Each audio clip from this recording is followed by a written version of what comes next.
بسم اللہ الرحمن الرحیم، اللہم صلی علی محمد و آل محمد۔ معجزہ حضرت امام موسیٰ کاظم علیہ السلام۔ شہر تالقان میں ایک مچھیرا علی بن صالح تالقانی رہتا تھا۔ وہ روزانہ صبح کشتی لے کر بیچ سمندر میں نکل جاتا اور دوپہر کے لگ بھگ جتنی مچھلیاں ہاتھ آتی ان کو فروخت کر کے اپنے بیوی بچوں کا گزارا کرتا۔ ایک رات جب بستر پر وہ لیٹا تو ایسا سویا کہ وقت مقرر پر نہ اٹھ سکا۔ بیوی نے جگایا تب جا کر اٹھا، لیکن نیند اس کی آنکھوں میں چڑھی ہوئی تھی اور وہ اونگ رہا تھا۔ بہرحال کشتی لے کر نکل پڑا۔ کشتی کے چپو بھی ہاتھوں میں سنبھل نہیں رہے تھے۔ اسی نیند کے جھونکے میں کشتی کے چپو اس کے ہاتھ سے نکل گئے اور وہ گہری نیند میں چلا گیا۔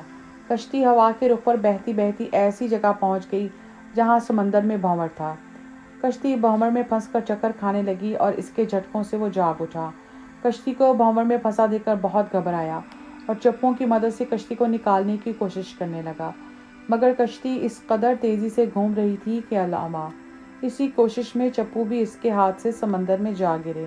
دیکھتے دیکھتے بھنور کے زور سے کشتی کے دو ٹکڑے ہو گئے اور صالح تالقانی بھی سمندر میں ہاتھ پاؤں مارنے لگا۔ خدا کی قدرت کی مدد سے کشتی کا تختہ بہتا ہوا اس کے ہاتھ آ گیا اور وہ اس کے اوپر بیٹھ گیا۔ تختہ موجوں کے رحم و کرم پر بہتا چلا جا رہا تھا۔ دور دور تک خشکی کے آثار نہ تھے۔ 3 دن 3 راتیں اسی تختہ پر گزر گئیں۔ تالقانی بھوک اور پیاس سے لبے دم ہو گیا اور نیم بے ہوشی کے عالم میں سوچنے لگا کہ شاید میرا وقت آخر آن پہنچا ہے، اور دل میں کہا، اے امام موسیٰ کاظم، آپ تو باب الحوائج ہیں، آپ تو بگڑی کے بنانے والے اور حاجت مندوں کی حاجت قبول کرنے والے ہیں، آپ ہی میری امداد کو پہنچیں۔ فریاد کو پہنچو، اب دم امداد ہے، آؤ یا موسیٰ کاظم۔ حسنین کا صدقہ اب میری بگڑی کو بناؤ یا موسیٰ کاظم۔ تکلیف مسافر کو کبھی نہ ہو سفر میں، گھر خیر سے پہنچاؤ، عزیزوں سے ملاؤ یا موسیٰ کاظم۔ کبھی سوچتا کہ سمندر میں خود کو گرا دوں تاکہ زندگی ناتمام کا خاتمہ ہو جائے۔ غرض کہ تالقانی نکاحت کی وجہ سے بے ہوش ہو گیا۔ تھوڑی دیر بعد اچانک اس کے تختہ کو زبردست جھٹکا لگا اور تختہ خشکی کے ٹکڑے پر جا لگا۔ اللہم صلی علی محمد و آل محمد۔ تالقانی کی آنکھ جب جھٹکی کی وجہ سے کھلی تو خود کو خشکی پر پایا اور ادھر ادھر نظر دوڑائی تو دیکھا کہ ہر طرف طرح طرح کے پھلوں کے درخت موجود ہیں اور 4 طرف نہریں رواں دواں ہیں۔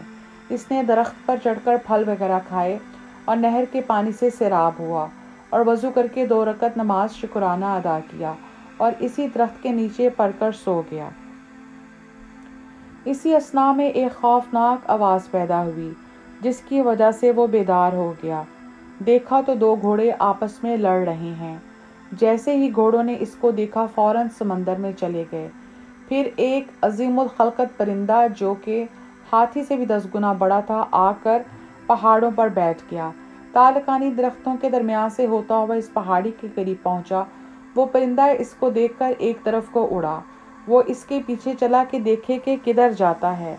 تھوڑی دور جانے کے بعد تلاوت قرآن مجید، تسبیح و تہلیل و تکبیر کی آواز سنائی دی جو کہ ایک غار سے بلند ہو رہی تھی۔ جب وہ قریب پہنچا تو غار کے اندر سے صدا آئی، اے علی بن صالح تالقانی، خدا تم پر رحم کرے، غار کے اندر آ جاؤ۔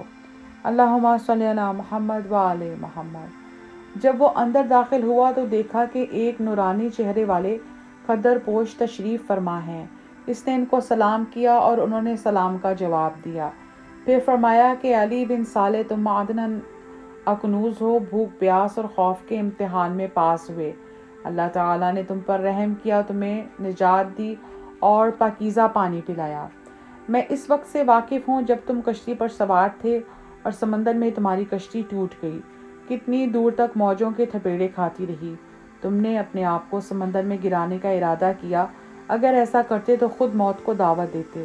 تم نے بڑی مصیبت اٹھائی۔ میں اس وقت کو بھی جانتا ہوں جب تم نے نجات پائی اور 2 خوبصورت چیزیں دیکھیں۔ تالقانی نے جب اس شخص کی باتیں سنی تو ان سے دریافت کیا، میں آپ کو اللہ کی قسم اور محمد مصطفیٰ صلی اللہ علیہ وآلہ وسلم اور ائمہ طاہرین علیہم السلام کا واسطہ دے کر پوچھتا ہوں کہ آپ کون ہیں اور آپ کا اسم گرامی کیا ہے اور آپ کو میرے حالات کس نے بتائے؟ آپ نے فرمایا، اے علی بن صالح تالقانی، میں زمین پر اللہ تعالیٰ کی حجت ہوں اور میرا نام موسیٰ بن جعفر ہے۔ اللہم صلی علی محمد و آل محمد۔ پھر آپ نے فرمایا کہ تم بھوکے ہو۔ میں نے عرض کیا بے شک۔ یہ سن کر آپ نے اپنے لبوں کو حرکت دی اور ایک دسترخوان رومال سے ڈھکا ہوا حاضر ہو گیا۔ انہوں نے دسترخوان سے رومال اٹھایا اور فرمایا، اللہ تعالیٰ نے جو رزق دیا ہے آؤ اور اسے کھاؤ۔ میں نے کھانا کھایا اور ایسا پاکیزہ کھانا جو کبھی نہ کھایا تھا۔ پھر مجھے پانی پلایا، ایسا لذیذ پانی اور میٹھا پانی جو میں نے کبھی نہ پیا تھا۔ پھر انہوں نے 2 رکعت نماز پڑھی اور مجھ سے فرمایا کہ اے علی، تم گھر جانا چاہتے ہو؟ میں نے عرض کی جی ہاں۔ پھر انہوں نے دعا کے لیے ہاتھ اٹھایا۔ ناگہاں بادل کے ٹکڑے آنے لگے اور غار کے دروازے کو گھیر لیا۔ جب بادل ان کے سامنے آیا تو اس نے بحکم خدا سلام کیا، اے اللہ کی ولی اور اس کی حجت، آپ پر سلام ہو۔ آپ نے جواب سلام دیا۔ پھر بادل کے ٹکڑے سے پوچھا، کہاں کا ارادہ ہے اور کس زمین کے لیے تم بھیجے گئے ہو؟ اس نے زمین کا نام لیا اور چلا گیا۔ اور پھر ابر کا ایک اور ٹکڑا سامنے آیا اور آ کر سلام کیا۔ انہوں نے جواب دیا۔ پوچھا، کہاں جانے کے لیے آیا ہے؟ کہا، تالکان جانے کا حکم دیا گیا ہے۔ فرمایا، اے خدائے واحد لا شریک کا اطاعت گزار ابر، جس طرح اللہ تعالیٰ کی ودیعت کردہ چیزیں لے کر جا رہا ہے اس طرح اس بندہ مومن کو لے جا۔ جواب ملا، بصر و چشم۔ پھر انہوں نے ابر کو حکم دیا کہ زمین پر برابر ہو جا۔ وہ زمین پر آ گیا۔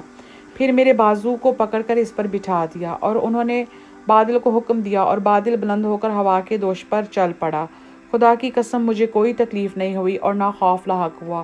میں تھوڑی دیر بعد تالکن جا پہنچا اور ٹھیک اسی جگہ پر اترا جہاں میرا مکان واقع تھا۔ صلوات بر آل محمد۔ اللہم صلی علی محمد و آل محمد۔ اے اللہ، جس طرح علی بن صالح کی مراد بات فعل امام موسیٰ کاظم علیہ السلام پوری ہوئی، اسی طرح ہر مومن کی مشکلات حل کر۔